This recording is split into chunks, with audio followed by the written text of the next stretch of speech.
Cette semaine, je vais vous parler de la plus grande série de Mark Millar des années 2010, Jupiter Legacy.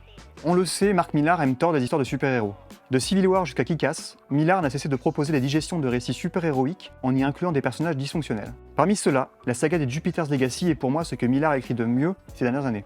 Tout commence en 1932 quand 6 humains débarquent sur une île mystérieuse qui les fait devenir la première génération de super-héros sur Terre.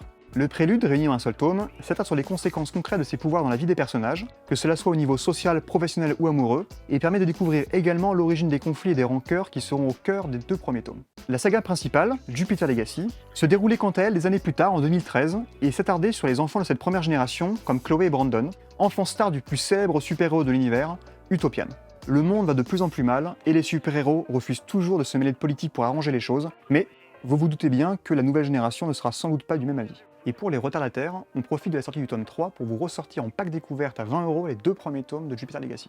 Pour ce tome 3 Requiem, première partie, c'est la 3e génération de super-héros qui intervient. Et si la Terre est beaucoup plus agréable et pacifiée qu'auparavant, les super-héros restent des humains comme les autres, et l'ouverture à d'autres planètes risque donc de bouleverser cet équilibre fragile. Comme vous pouvez le constater, Jupiter's Legacy est une saga aussi riche en termes de rebondissements que thématiquement. À la fois un récit bourré de twists et un brûlot sur l'hégémonie et l'interventionnisme américain, qui rappelle sans arrêt que oui, un grand pouvoir implique bien de grandes responsabilités.